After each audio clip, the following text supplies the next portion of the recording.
Hello students, I am K N Sharma, the maths teacher. Students, जो आजकल जो video मैं डाल रहा हूँ वो video chapter 7 class 10th NCERT के हैं। जो पहला फार्मूला था उसमें कोऑर्डिनेट ज्योमेट्री है, जो उसमें जो पहला फार्मूला था वो है डिस्टेंस फार्मूला, और उस डिस्टेंस फार्मूला को मैंने ड्राइव करके बताया है। अब आती है ये सेक्शन फार्मूला, ये हमारा 7.2 एक्सरसाइज के लिए यूज होगा। तो देखते हैं सेक्शन फार्मूला हम किस तरीके से ड्राइव करते हैं। देखिए स्टूडेंट्स, सेक्शन फार्मूला क्या होता है सबसे पहले हमें वो पता होना चाहिए। सेक्शन फार्मूला देखिए पहले क्या होता है। देखिए हमारे पास होता है सेक्शन फार्मूला। सेक्शन फार्मूला हमारा होता है x इक्वल टू होता है m1 x2 plus m2 x1 upon m1 plus m2। इसी तरीके से y होता है m1 y2 plus m2 y1 upon m1 plus m2। ये हमारा सेक्शन फार्मूला होता है। अगर हम x की वैल्यू निकालना चाहते हैं तो हम इसमें दे रखते हैं value m1 x2 plus m2 x1 upon m1 plus m2, और y यानी m1 y2 plus m2 y1 upon m1 plus m2। ये हमारा सेक्शन फार्मूला होता है। तो देखिए स्टूडेंट्स, ये सेक्शन फार्मूला को किस तरीके से हम ड्राइव करते हैं और क्या तरीका होता है, इसके लिए मैंने ये फिगर बनाया हुआ है। मैं थोड़ा समझा देता हूँ कि देखिए इसमें क्या होता है कि कोई भी एक लाइन है, मान लो ये A है, ये B है, और ये कोई पॉइंट है, इसके ऊपर P है ये, और इसका दोनों का रेशो है m1 और m2। मान लीजिए ये यहाँ से यहाँ तक, और ये इन दोनों का जो रेशो है, यानी जो पार्ट है ये m1 पार्ट है और ये m2 पार्ट है। तो अब हमें ये बताना है, अच्छा A के कोऑर्डिनेट हमारे होते हैं x1 y1 है और इसके x2 y2 है, क्योंकि कोऑर्डिनेट है तो कोऑर्डिनेट हमें पता होना चाहिए। A और B के कोऑर्डिनेट हमारे x1 और y1 है और B के x2 और y2 है। मान लो इसको कोई पॉइंट P है जो इसको डिवाइड करता है m1 m2 में, उसके कोऑर्डिनेट x और y हम ले लेते हैं। क्या है स्टूडेंट्स, ये जो एक लाइन है AB, और A के कोऑर्डिनेट x1 y1, B के कोऑर्डिनेट x2 y2, और जो पॉइंट P है जो इसके ऊपर है वो इसको m1 और m2 यानी दो पार्ट्स में डिवाइड करता है, यानी रेशो में m1 और m2 में, और जिसके कोऑर्डिनेट हमने x और y लेट किए हुए हैं। तो स्टूडेंट्स, इसी लाइन को मैंने यहाँ पे ड्रॉ किया हुआ है। देखिए ये लाइन है, ये मैंने जो हमारा कार्टेशियन प्लेन है उसमें मैंने दिखाया हुआ है। तो स्टूडेंट्स देखते हैं कैसे करते हैं इसको प्रूव। यहाँ पे मैंने ये लाइन ली हुई है A और B। A के कोऑर्डिनेट x1 y1 दिखाए हुए हैं, B के कोऑर्डिनेट x2 और y2 हैं, और जो P पॉइंट है उसके कोऑर्डिनेट x और y है। अब स्टूडेंट्स हमें ये देखना है कि अगर इस P पॉइंट जो है AB लाइन को m1 और m2 पार्ट्स में डिवाइड करती है, तो इसके जो कोऑर्डिनेट्स हैं, जो P के कोऑर्डिनेट्स हम कैसे निकालते हैं, वही हमें इसमें ड्राइव करना है कि x के कोऑर्डिनेट कैसे निकलेंगे और y के कोऑर्डिनेट्स कैसे निकलेंगे।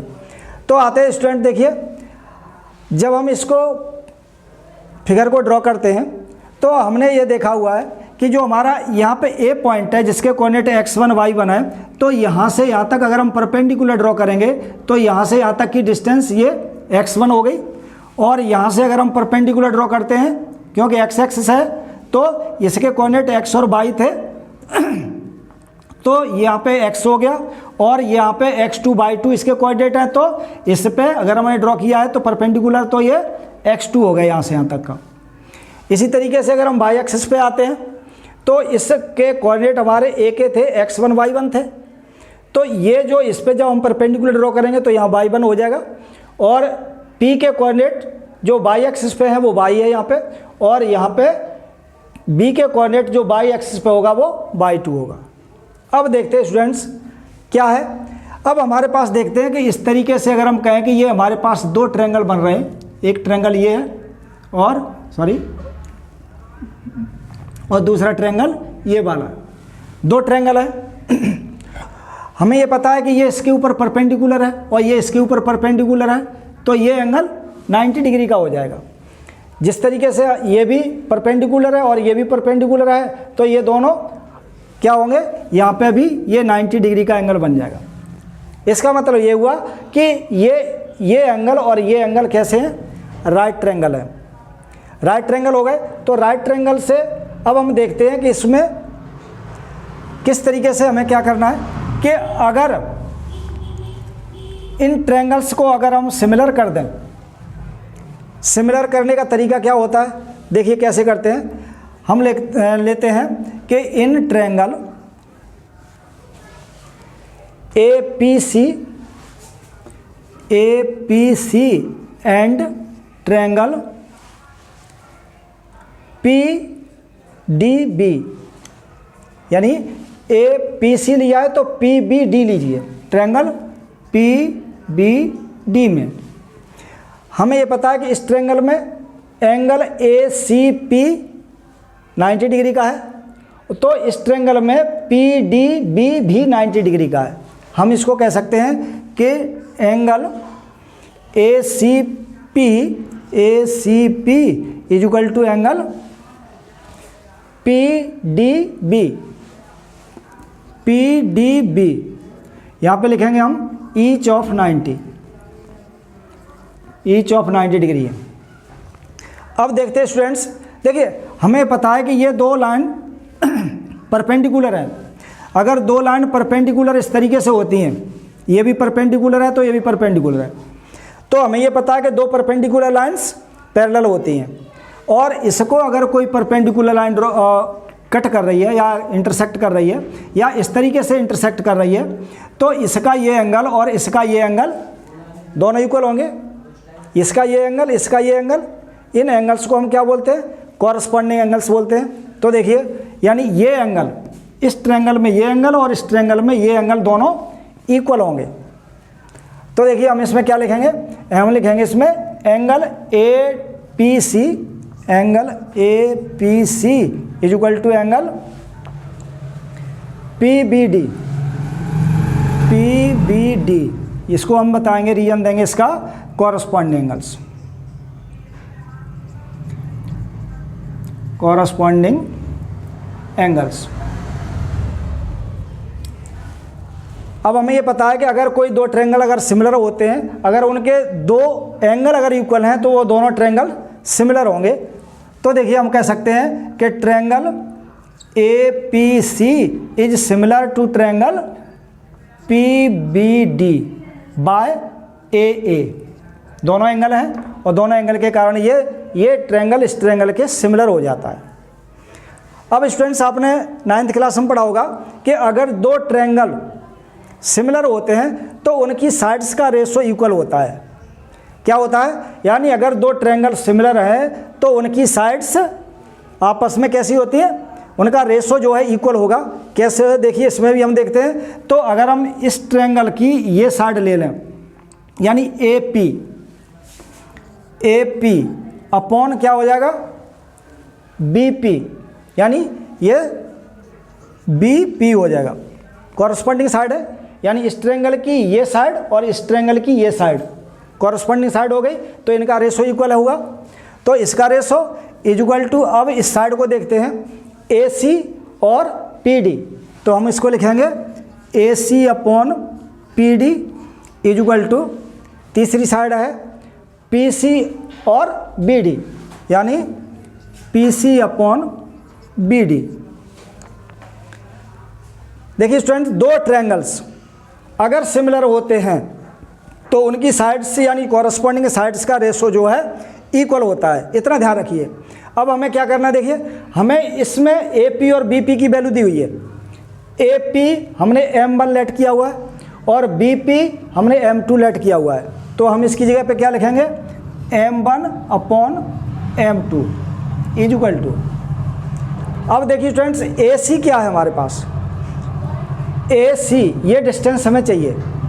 अगर ये डिस्टेंस चाहिए तो हमें ये पता है कि यहाँ से यहाँ तक की डिस्टेंस, यानी यहाँ से यहाँ तक की डिस्टेंस x है, इसमें से अगर हम ये लेस कर दें तो ये आ जाएगा। तो इस डिस्टेंस को हम क्या लिखेंगे, हम लिखेंगे x माइनस x1। क्या लिखेंगे, यानी ये x डिस्टेंस है यहाँ से यहाँ तक की और ये x1 है। तो अगर हम इस पूरे में से इतनी लेस कर देंगे तो ये मिलेगा, यानी ये हमारी AC हो जाएगी, वो आएगी x माइनस x1। इसी तरीके से इसमें देखिए PD को हम क्या लिखेंगे, PD हमें पता है कि ये यहाँ से यहाँ तक x2 है और इसमें से अगर हम इतना लेस कर दें, यानी x लेस कर दें यहाँ से यहाँ तक का, तो हमारे पास ये वैल्यू आ जाएगी। तो इसको हम लिखेंगे x2 माइनस x। क्या होगा स्टूडेंट्स, AC को हम क्या लिखेंगे, x माइनस x1। तो हम यहाँ पे लिख सकते हैं कि x minus x1 upon PD को मैंने बताया x2 माइनस x, यहाँ से x है तो हम इसको लिख सकते हैं, यानी x2 माइनस x। अब PC देखते हैं, देखिए अब PC कहाँ पे है, PC ये हमारे y एक्सिस पे आएगा क्योंकि यहाँ से परपेंडिकुलर ड्रॉ किया हुआ है। जब y एक्सिस पे आएगा तो हमें पता है कि यहाँ से यहाँ तक की डिस्टेंस, ये डिस्टेंस कितनी होगी, ये पूरी यहाँ से यहाँ तक की y है और ये y1 है। तो अगर हम y में से y1 लेस कर दें तो ये आ जाएगी। तो इसको हम लिखेंगे y माइनस y1, यानी ये y है, इसमें से इतना लेस किया है तो ये आएगा, तो y माइनस y1, यानी इसको हम लिखेंगे y माइनस y1 अपॉन। इसी तरीके से इसको देखिए यहाँ से यहाँ तक इस डिस्टेंस को, यानी BD को, और BD हमारी कितनी हो जाएगी, देखिए यहाँ से यहाँ तक पूरी y2 है। तो y2 तो हमारे पास ये है y2 माइनस, इसमें से क्या लेस करें, इतना लेस कर दें।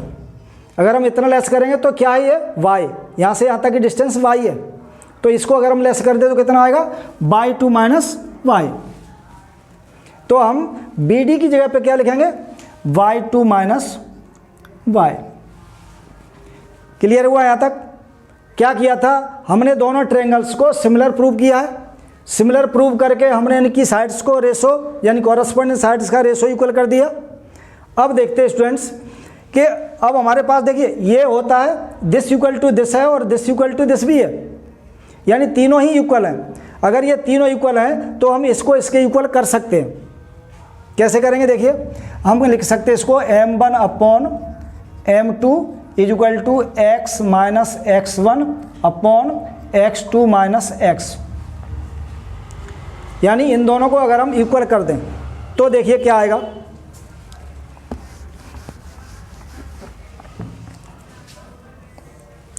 इन दोनों का अब क्या करेंगे, क्रॉस मल्टीप्लाई करते हैं। देखिए हम पहले m1 का लेते हैं, m1 का मल्टीप्लाई करते हैं, तो m1 का मल्टीप्लाई किस में करेंगे, x2 माइनस x में, यानी x2 माइनस x, यानी m1 का मल्टीप्लाई, यानी क्रॉस मल्टीप्लाई कर रहे हैं, m1 का मल्टीप्लाई x2 माइनस x में करेंगे इज इक्वल टू m2 का मल्टीप्लाई, m2 का मल्टीप्लाई करेंगे हम x माइनस x1 में, x माइनस x1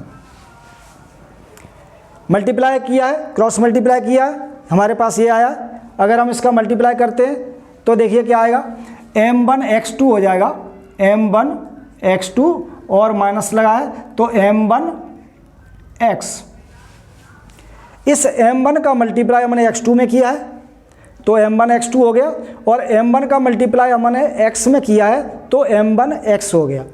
इसी तरह इधर देखिए इज इक्वल टू m2 का मल्टीप्लाई x में करते हैं तो m2 x हो जाएगा, और m2 का मल्टीप्लाई इसमें करते हैं तो माइनस का m2 x1 हो जाएगा। मल्टीप्लाई हमने कर दिया। अब देखते हैं स्टूडेंट्स, हमें वैल्यू किसकी निकालनी होती है, यहाँ पे x की निकालनी होती है। तो x वाले जिसके पास x है उसको एक तरफ ले जाइए और बाकियों को इधर ले आइए। तो देखिए हमारे पास है m1 x2 और ये वाला हमारे देखिए माइनस का m x1, इधर माइनस का था तो इधर आकर के प्लस का हो जाएगा, m2 x1 is equal to इधर है m2 x बचा है, और इसको जब हम इधर ले जाएंगे तो हो जाएगा प्लस का m1 x। क्या किया स्टूडेंट्स, m1 x2 यानी जिसके पास x है उसको x के पास ले गए हम, यहाँ भी x है और यहाँ भी x है, जब यहाँ और यहाँ दोनों जगह x है तो यहाँ पे हम x कॉमन ले सकते हैं। तो देखिए हमारे पास क्या होगा, m1 x2 plus m2 x1 equal to, यहाँ से अगर हम x कॉमन ले लें, क्या यहाँ भी देखिए x है और यहाँ भी x है, अगर यहाँ से दोनों जगह से अगर हम x कॉमन ले लेते हैं तो यहाँ पे क्या बचेगा, यहाँ बचेगा m2 प्लस m1, क्या बचेगा, यानी m2 प्लस m1 बचेगा। और अगर स्टूडेंट्स हमें x की वैल्यू निकालनी है तो इसको हम इधर ले आएंगे, तो ये क्या हो जाएगा, देखिए ये हो जाएगा m1 x2 plus m2 x1 upon हो जाएगा m2 प्लस m1, या m1 प्लस m2 कर दीजिए, m1 plus m2 equal to हो जाएगा x। कितना हो जाएगा, यानी x की वैल्यू क्या होगी, m1 x2 plus m2 x1 upon m1 plus m2। ये देखिए x की वैल्यू क्या है, m1 x2 plus m2 x1 upon m1 plus m2। ये हमारी x तो प्रूव हो गई। इसी तरीके से हम y को देखते हैं। अब हम क्या करते हैं, अब m1 अपॉन इसको और इसको इक्वल कर देते हैं। देखिए कैसे, ये हो जाएगा हमारा m1 upon m2 equal to है y माइनस y1 अपॉन y2 माइनस y। इनको भी हमें वही क्रॉस मल्टीप्लाई करना है जिस तरीके से हमने पहले किया हुआ है। तो देखिए क्या होगा, m1 की वैल्यू m1 का पहले मल्टीप्लाई कर दें तो y2 minus y equal to m2 y minus y1। m1 का मल्टीप्लाई y2 माइनस y में किया हुआ है और m2 का मल्टीप्लाई y माइनस y1 में किया हुआ है। मल्टीप्लाई कर देते हैं तो ये हो जाएगा m1 y2 plus m1 y, sorry minus का आएगा, इक्वल टू इसी तरह से m2 y minus m2 y1। क्या किया हमने, इसका मल्टीप्लाई कर दिया। मल्टीप्लाई करने के बाद देखिए उसी तरीके से जैसे हमने इसमें x लिया हुआ था कॉमन, उसी तरीके से इसमें y वाले को एक तरफ ले जाते हैं और बाकी को इधर। तो ये हो जाएगा हमारा m1 y2 और इसको हम इधर ले आते हैं तो ये प्लस का हो जाएगा m2 y1 और इक्वल टू के बाद ये है m2 y और ये इधर जाएगा तो प्लस का हो जाएगा m1 y। क्या हो जाएगा, m1 y2 plus m2 y1 equal to m2 y as it है और जब इसको इधर लिया है तो ये प्लस का हो गया।